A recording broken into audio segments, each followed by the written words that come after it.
Hello, Internet. Hi. We're Olympian. I'm your host, not JC. I'm Thomas. Who are you? I'm JC. There we go. We're just going to keep this because I'm tired of trying to retake this edit. We're going to be presenting to you Shadows of Brimstone Adventures, Gates of Valhalla, and Valley of Serpent Kings. This will be the first of a 3-part series at least. Yep. This first video is going to be our basic rules. So this is the video that you'll want to watch if you just got this game and you want to get it on the table in the next 20 to 30 minutes after you assemble minis. That's going to take more than 20 or 30 minutes. Unless you're really good. Yeah, unless you're really quick. Or you don't care. One of the two. As you open your box of Shadows of Brimstone, you'll notice 3 sets of components. You'll notice decks of cards, you'll notice miniatures on sprues, and you'll notice tokens. This includes map tiles. Take all those tokens, punch them out, sort all of your decks of cards by their back, and then for these miniatures on sprues, what you'll want to do is get a set of snips and some plastic cement. The plastic cement is key. Do try to use that instead of super glue. It'll make your assembly much easier. One of the first things you're going to want to do in Shadows of Brimstone Adventures is character creation. Characters grow and evolve with you as you play. They level up, gain new items, new abilities. In which version of Brimstone you have, you'll either have the Conquistador heroes or the Viking heroes. To start, just pick whichever one seems the most interesting to you. Don't overly focus on what abilities or capabilities they have. For your first learning games, just pick whichever one you think is the coolest. To talk about what these attributes and values on this card means, first, at the top, you'll see what are your attributes. These are whenever you're making skill tests, which we will discuss later in this video. Your initiative, this game has set turn orders based upon your initiative and enemy's initiative. This large block of text here in the middle is your special abilities. In Shadows of Brimstone Adventures, all the heroes share the same abilities, and it helps you learn the game easier because everyone can help each other out. Going along the bottom of the card here, you'll see some more attributes. You'll see your combat value. That's going to dictate how many dice you roll while in fights, which we will detail later. Your max grit, which grit is a special resource that lets you do rerolls or special abilities. We will also go into detail about that later. Whenever you see a value that has a plus after it, that denotes what you have to roll on a d6, so 4 or higher. That indicates what it would require to get a successful attack as this character. The next thing you'll notice is your health and sanity values. This is your hit points. One is your physical hit points and one is your mental hit points. And then these 4+ values here, as you notice, are what it takes to save. So whenever a creature is attacking you or hurting you, that is the value that you'll have to roll to defend against it. You'll notice the difference between these heroes here. This Viking has a 5+ to hit, so they are not going to hit as often as the captain here with their 4+. One other thing that you'll see here is the starting items. This is the gear that you begin with as a hero. So the Berserker begins with 2 battle axes. You'll notice that modifies the amount of combat they have. So even though they're not hitting very often, they're swinging a whole lot of times, just like you would imagine a Berserker would. The captain doesn't swing as many times, but whenever he gets a critical hit, which we'll talk about in detail, but it's whenever you roll a 6+ on a die, he does extra damage. The last thing that you'll notice about these heroes is in Shadows of Brimstone Adventures, each hero has 2 starting abilities. You get to choose one of these at the beginning of the game, and it sticks with you throughout the life of your character. Again, don't overly focus on how important or what these abilities do. Just pick the one that feels the best to you. The last thing that you're going to do to finish character creation is personal items. This is where we're going to introduce one of our house rules to you. So normally you would draw 1 starting item, and that's the personal item that you play the entire game with. However, that doesn't seem as fun to us. We like to draw 2 and then let you pick which one you use. This is a narrative item as well as something that changes the way that your character works. So in this case, a soldier's eye patch seems a lot more fitting for a captain, I believe. As you sorted out the tokens, you notice there's quite a wide variety. To begin with, we will talk about the basic 3 that span across both versions of Shadows of Brimstone Adventures. You have your sanity and wound tokens. These are a simple mechanism for keeping track of whenever you or enemies have taken damage. And then finally, we have grit. Grit is a special resource that allows you to re-roll a set of dice that you have just rolled. It is any number of dice that you have just rolled. You can also use it to get an extra d6 of movement, which we'll talk about whenever we get into the actual gameplay mechanics. And you can also use it for some special abilities, some items, some artifacts, things like that will ask you to spend grit. The next thing you will see is that you have these item side bag tokens. So you have bombs, throwing axes, rum, bandages, tonic. These will be slightly different between which version of Shadows of Brimstone you have, but for the most part, they all do the same thing between each game. So for the tonic, that will be a side bag token that you can spend to recover 1 grit. Bandages let you heal 1d6 of health. Rum or whiskey or any of the alcoholic beverages will allow you to recover 1d6 of sanity damage. The bombs and the throwing axe is where it gets a little fun. There's these handy rule guides, little rule cards that are included in the sets of cards that will go into detail about each and every one of these, but the bomb, you get to throw it your strength value. So in the case of this berserker, 3 spaces plus 3. So you can throw this bomb 6 spaces away. And then depending on if you hit or not, it bounces around and explodes. It's one of my favorite side bag token items. The Vikings, they don't have access to bombs though. They have throwing axes, which is very thematic, and it lets you make ranged attacks using your melee value. If you manage to hit someone though, it'll do extra damage.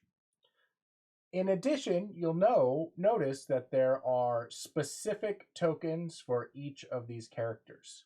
There is ambition for the conquistadors, and there is rage for the Vikings. Ambition is like grit, but a little bit more powerful. It only allows you to reroll a single die instead of all the dice just rolled. But whenever you do use it, you get a +2 to that roll, which is incredibly powerful. Anytime that you would recover a grit, instead you may recover an ambition with the conquistadors. For the Vikings, they generate rage whenever they take damage as someone's hitting them, or every single starting ability usually gives you a other mechanism for generating rage, such as whenever you scavenge, which we'll talk about later, or whenever you kill creatures is one of the other mechanisms. Rage is used for fueling your special abilities or for turning them in to do extra damage on each hit. We will go into detail on that whenever we cover our fighting section. Following the rules on page 10 of the rulebook, set up your game to play your first adventure in Brimstone. First thing you'll want to do is determine the number of heroes. For our demonstration here, we're setting up a 2-player game. We will have the Berserker and the Huskarl for this Brimstone Adventures Gates of Valhalla setup. Based upon the number of players, a few things will change. The first is which threat deck you'll use. You'll want to look at the back of the threat deck. It'll tell you the number of heroes. And then also on page 11, it'll detail if you get anything extra. In a 2-player game, we start with a revive token. You'll want to shuffle up all your card decks. For your very first adventure, any of the card decks that say Targa or Dragano, just go ahead and set those to the side. You shouldn't need them in the first game. After you've done that, you need to prepare the expiration tokens. part of the tokens that you'll have are these 8 tokens that say expiration on the back, and on the front we'll have different actions that happen. We will go into details as we talk about the gameplay section. You'll want to ready your heroes. So there's a couple of extra steps whenever you're beginning your very first adventure. First thing is you get to start with one of those side bag tokens that we started with. So JC, what is the 𝐻𝐸𝐲 going to take? I think the 𝐻𝐸𝐲 is going to take some bandages. All right, being that support character, helping the party out, that'll be able to provide some healing whenever you take damage. The Berserker is all about that damage, though. So the Berserker is going to take throwing axes. Remember, the Berserker in the Gates of Valhalla Shadows of Brimstone Adventures, if you're taking throwing axes to begin with, you get 2. And also, it looks like there's an Axeman starting ability, which makes your throwing axes even better. The next thing you'll want to do is select your mission. For your very first game on page 11, there's your first game detailed there. That's the one we'll be playing here in this tutorial. You'll want to prepare the depth track. This depth track is a mechanism for keeping the game going. You can't just stall forever because the darkness is going to slowly escape and cause you to lose the game. The further that you go into your adventure, the harder it is to hold back this darkness. You'll want to find the entrance map, which is this tile here. And then you'll want to place your heroes. You can place your heroes anywhere on the first 2 rows on the back of the tile. You also begin the game with a grit. So you always begin each adventure with a grit. And in Brimstone Adventures, you have these team abilities.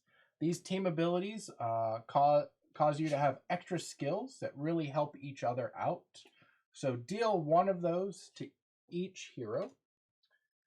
If you're planning on playing this more than just once as a game, which we highly recommend you do, in the back of the adventure book, you'll see that there are character sheets and a campaign log.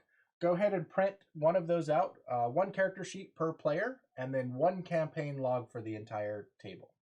This will let you keep track of whenever you get these extra attributes, like extra cunning here, so you can keep track of that value there.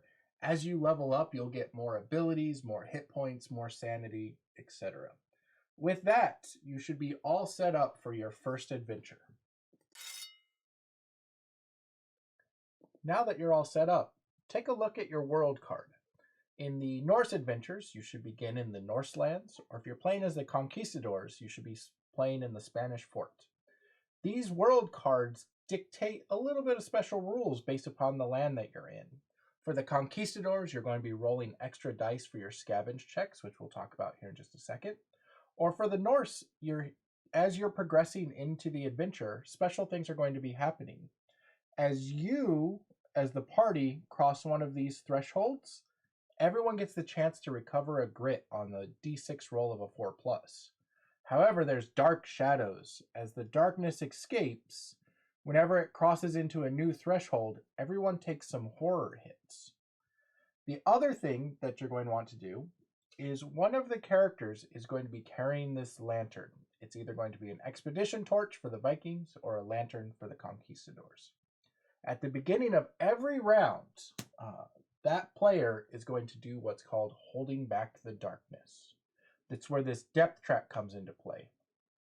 Depending on how far you are into your adventure, dictates what you need to roll to succeed. So starting out, you need to roll a 7+. So you're going to roll 2d6 to hold back that darkness. And there's 3 possible scenarios here. The first is if you roll over a 7 without rolling doubles. So in this case, if that player rolled a 9, you succeed. The darkness doesn't go anywhere. However, if you roll less than a 7, in this case a 5, the darkness will slowly start to escape. The third possibility is if you roll doubles. To understand what happens when you roll doubles, on the back of this map camp sheet, or the ship sheet for the conquistadors, is a depth event chart. What you're going to do is reference this chart to what land you're in. So we're in the Norse lands. and we rolled double 3s. Simply resolve what it says to do on that chart. Rolling doubles of anything except 6s is bad. Double 6s, however, usually heals you or gives you some resources back. One important thing to keep in mind is if you have any ability or anything that says when you fail or when you succeed a hold back the darkness roll, depth events do not count as either succeeding nor failing. As you fail, whenever these darknesses cross over into either blood splatters or growing dreads, you add the corresponding card. So if you failed your hold back the darkness roll and it's now on a blood splatter, you add a darkness card. Draw the darkness card, read it, and resolve what it says. Some darkness cards stay in play, affecting creatures, giving them extra combat, making them stronger. Or sometimes it's a one-time event that happens that is always bad for the party. Whenever you get onto these growing dread spaces, you add a growing dread to the stack. Depending on the mission, it will tell you when to resolve these. For this very first mission, it's when you find the second clue. You might be asking yourself, well, what's a clue? As you're playing the game and you're exploring, opening these doors and placing new tiles, one of these exploration tokens will go with it.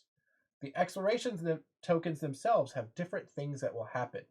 If it has this little red exclamation mark, that's a clue. Usually, for most missions, you're trying to find a certain number of clues. Let's now go over the anatomy of a player's turn. Let's assume that the Berserker has rolled a 9 at the start of the round to hold back the darkness. Good job, Berserker. First thing is you look at initiative.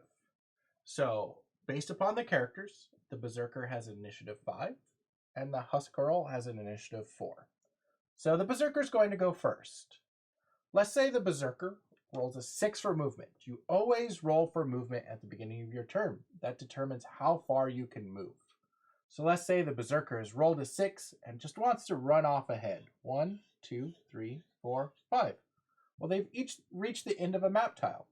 What they can do is a couple of different exploration actions. You can either scavenge, which causes you to dig around looking for loot or sometimes bad things, or you can open the door. In this case, the Berserker is going to open that door. They want to get on and get in there. So you do is you turn over the top of the map deck and you find that tile. Now that the tile's been found, there's a couple of things you need to do. Add an exploration token. The character who opens the door gets 5 XP, and then this token here moves in the depth track. This represents the party getting further and further into the adventure. Keep in mind, the further that you go into the adventure, the harder it is to hold back the darkness at the beginning of each round. From there, you look around the table and see what the next initiative order is. In this case, it'll be 4 for the Huskarl. Huskarl, what would you like to do? The Huskarl will roll to move, in this case, rolling a 1. When you roll a 1, something special happens. You get another grit. For every grit you get, you can, when you get a grit by rolling a 1, you can immediately spend it to get extra movement. However, in this case, I'm just going to move 1 space. Now, I'm not at a door, so I can't look through one. But there is one other exploration activity that you can take, which is to scavenge. I get to roll 3 dice and look for any 6s. For each 6 that succeeds, I get to draw a card from the scavenge deck. In the scavenge deck, there are things that are good and things that are bad, and also things that just do nothing. But for each card you draw, you get 10 XP, and then resolve the rest of the card. Once you've scavenged a spot, regardless of how many 6s there were, even if you got 2 or 3, you put down 1 scavenge token to mark that the room has been scavenged. Keep the tokens out there as a reminder of how many times that has happened, because in larger parties, you can scavenge rooms multiple times, and it's easy to lose track remembering how many times that's happened if you don't use the tokens. A 1 to 2 player game in this example is 1 scavenge. A 3 to 4 player game is 2 scavenge, or a 5 to 6 player game is 3 scavenge per room. Now that all the heroes have gone, it is the end of the phase. Any exploration token is now revealed. When we reveal the exploration token, there's going to be a set of different things it can be. In this case, it's an encounter. For encounters, draw the top card off the encounter deck and resolve it. Let's talk about how to resolve these encounters now. The first thing that you're going to see is at the top is some flavor text. This is what's happening. This is the fun bit. The next thing that you'll see is one of 3 icons.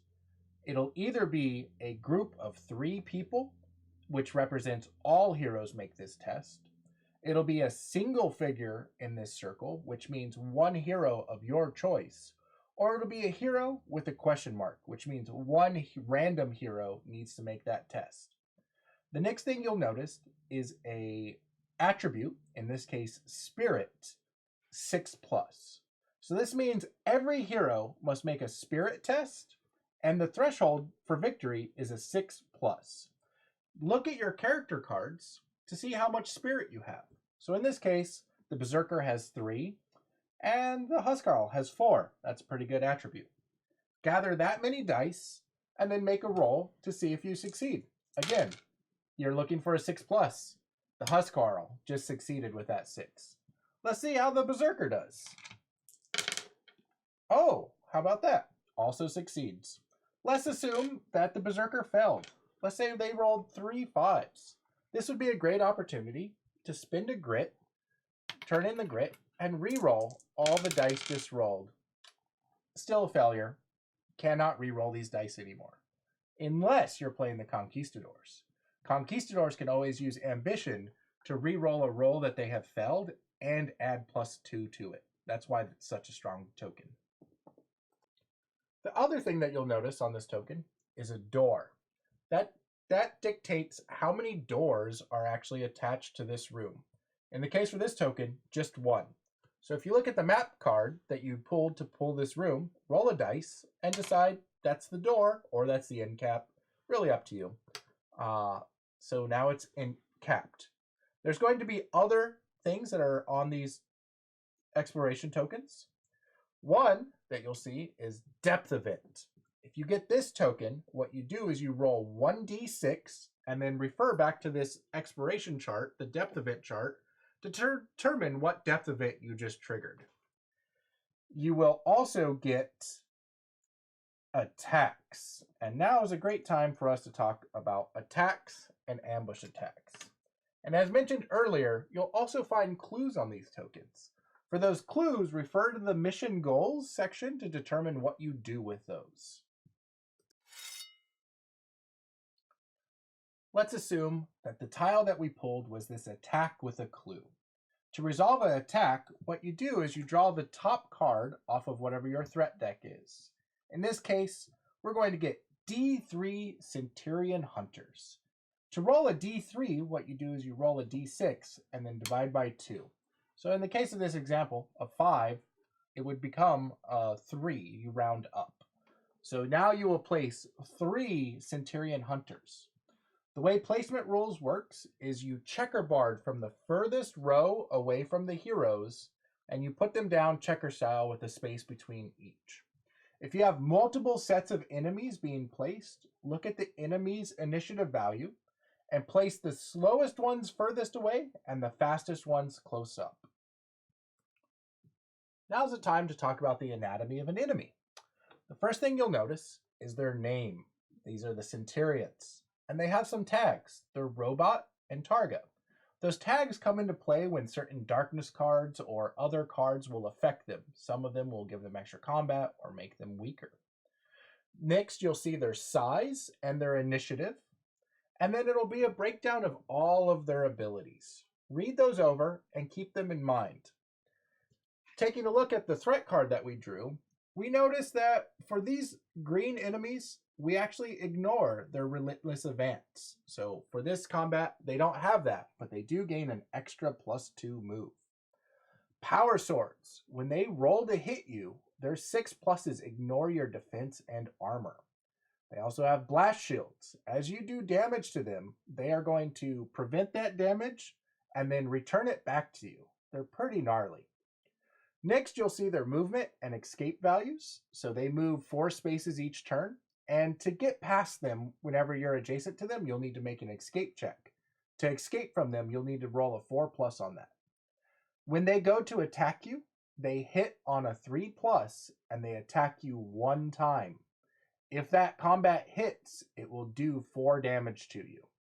When you're attacking them, they have 3 defense and 4 health. Defense doesn't make it harder to hit them, it reduces the amount of damage you do to them. And then finally, if you're able to kill one of these guys, you'll get 25 XP. At the start of each fight, check to see if you have any start of fight abilities. In this case, the Huskarl, she has Huskarl's bow. It lets her make 1 free ranged attack using this bow.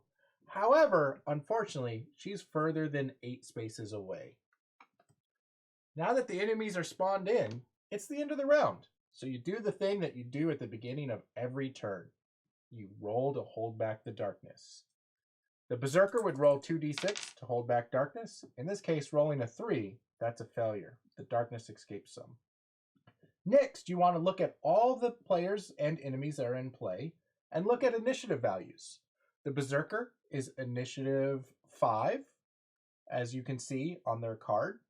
The Huskarl is initiative 4, and these enemies are initiative 3. So, the Berserker gets to go first. The Berserker is going to roll to move to see how far they can go.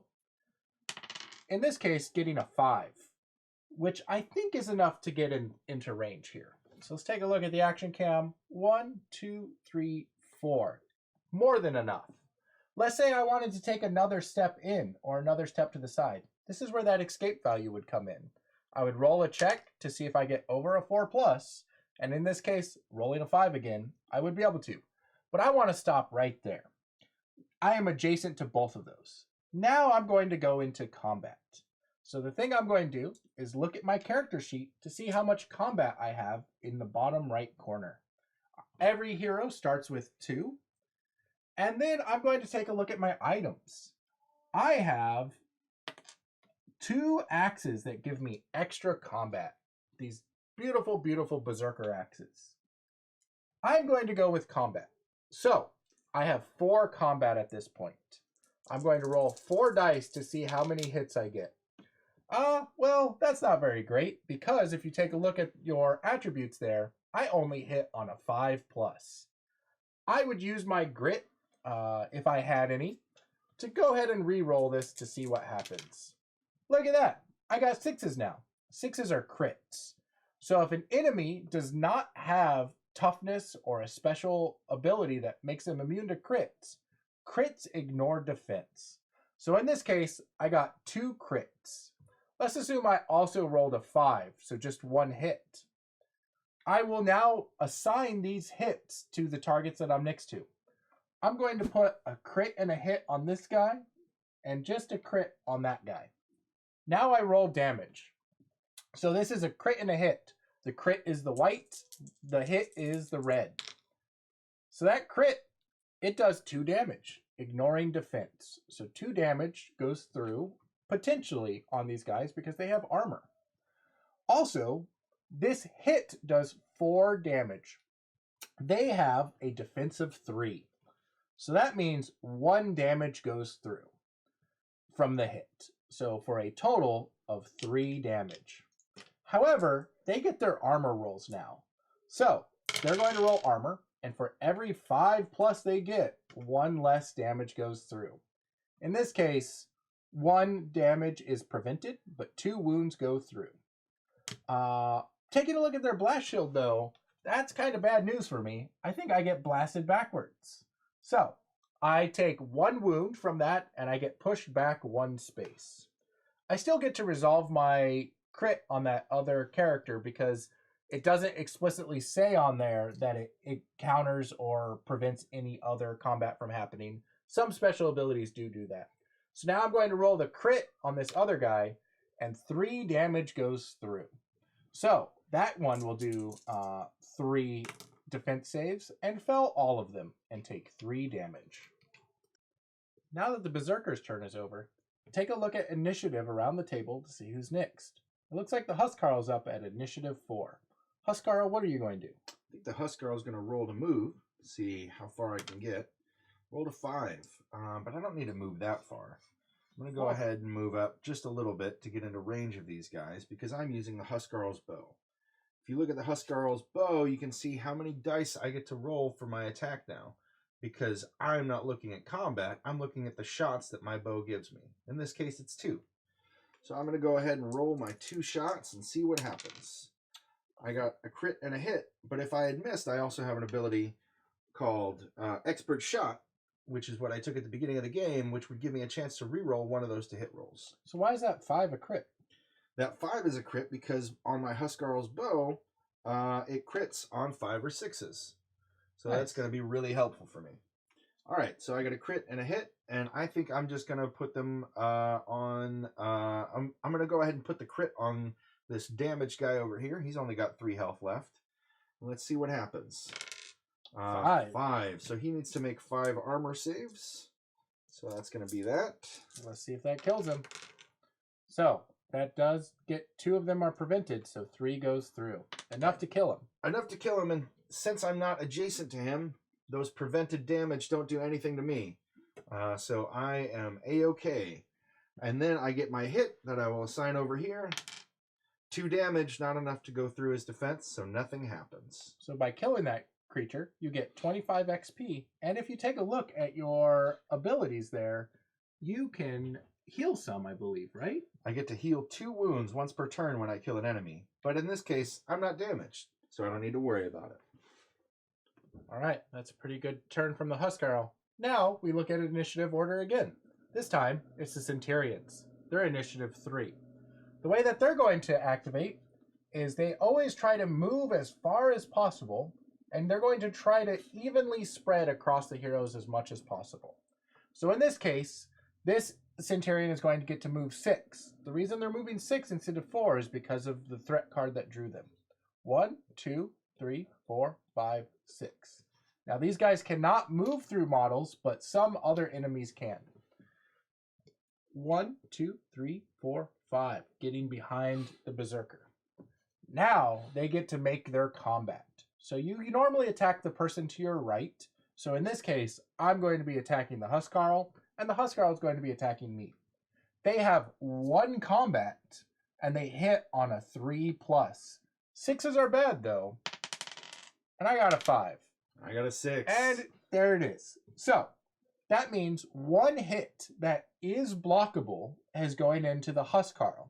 So the 𝐻𝐸𝐲𝐻 is going to try to defend that. So the 𝐻𝐸𝐲𝐻, why don't you give me a defense roll? All right. Well, I have a defense of 4+, so I've got a decent chance of blocking this. So there you go. I got it. So no damage comes through. However, if you look at mine, because of their 6 pluses, it ignores defense and armor. So that means 4 damage is coming in to the Berserker. I'll swap that out. If you're playing the Conquistadors, you'll notice that a lot of your heroes have armor. The way armor works is after you have failed to defend against a roll and damage is coming in this case, it would have been 4 damage, you roll that many d6s. So, as this example, you would roll 4 d6s, and for every one that you succeed on, you prevent 1 wound. However, these Centurions are awful, and they ignore armor as well. So now that that turn has resolved, we go back to the beginning. As always, holding back the darkness, and then just continuing these rounds of fighting back and forth between you and the enemies until one of a couple of resolutions can happen. 1, you kill the enemies, you win, and we'll go over that in a bit. What happens, though, if, let's say, this Berserker took 11 more damage? If that's the case, you would go KO. If you have a revive token, you would immediately pop back up, full health, with 1 grit. Let's say we use this revive token, and now the 𝐻𝐸𝐲𝐻 gets defeated. In that situation, at the end of the fight, you would be able to recover. You would roll on the injury or madness chart depending on how your character was knocked unconscious. And there is other ways of getting revived in combat. They're a little bit more complex, so take a look at page 34 of the rulebook to see how you would do that. Let's pretend, though, these players, they know what they're doing. They managed to kill these Centurions, no problem. It is now the end of combat. A couple of things need to be resolved. First, you catch your breath. Let's say the Berserker was the one who had killed the last creature. That means they have activated this turn, but the 𝐻𝐸𝐲𝐻 has not. If you have not activated, you either recover a full d6 of health or sanity, any mix, or you can recover 1 grit. However, the Berserker did activate. That means they only recover 1d3 of health or sanity. This is your way that you can kind of keep healthy between each of these fights without using resources.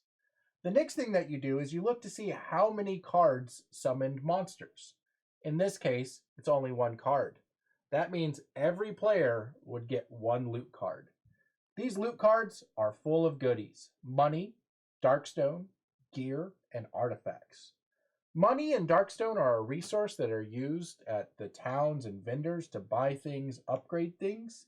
Gear and artifacts are the special items in the game.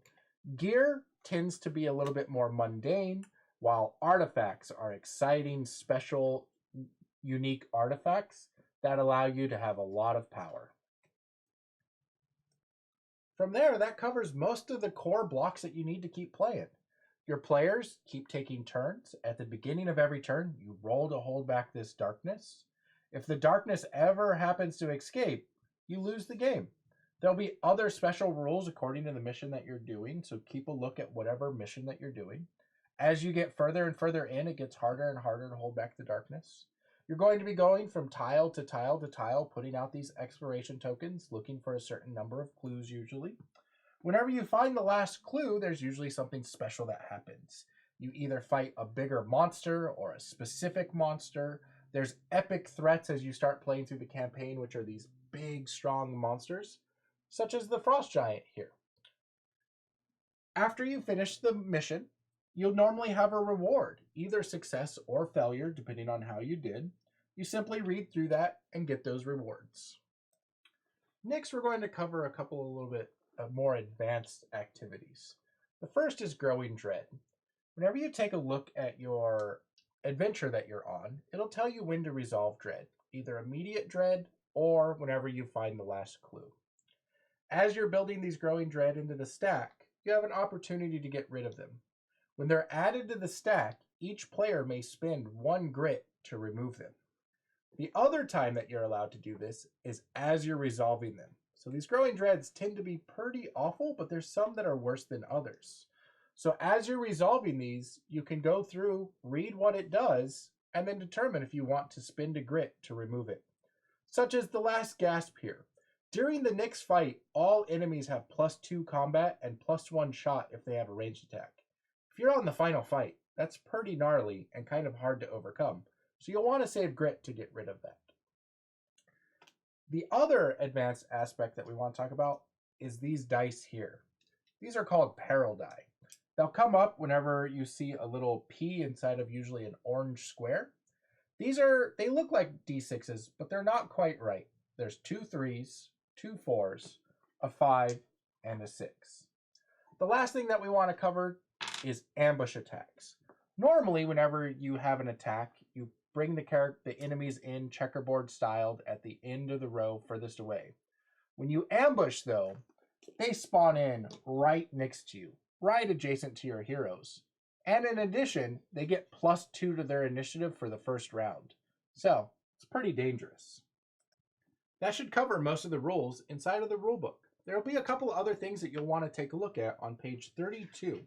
This is things such as how you handle large enemies, special rules, more advanced things like helping knocked out players in combat. Another thing that it'll talk about is on page 35 is gates to other worlds. As you're playing this game, you're not just stuck in one land. There'll be other worlds that you get teleported to that have different sets of cards, different artifacts, different creatures. It's very exciting. That will pretty much cover it up for the rule book. You'll notice, though, that there's another book, the adventure book. After you finish up the rule book, this is where you'll want to go. In this, there is modes for campaign play, missions that are narratively tied together, special events, and if you've been playing and keeping track of your XP, this is where you'll go to level up, which is what we should talk about now. Page 27 of the rulebook has the details on how to level up. The first thing you'll notice is to go from level 1 to level 2 is 500 XP. There's few different times that you can choose to level up. If it's the end of an adventure and you have enough XP, you have to level up. Otherwise, you can level up during the adventure whenever you like. It has to be the beginning of the round, though. When you level up, you full heal, and you get some new attributes and abilities. The first thing you do is you roll on this chart, 2d6. This will either give you new attributes, new move, extra health, extra sanity. This is the area where your character's stats will grow. The next thing that you do is you pick one of these upgrades. To get a further upgrade in the tree, you have to have the previous ones. These capstones down at the bottom tend to be very powerful, so choose one and go for it.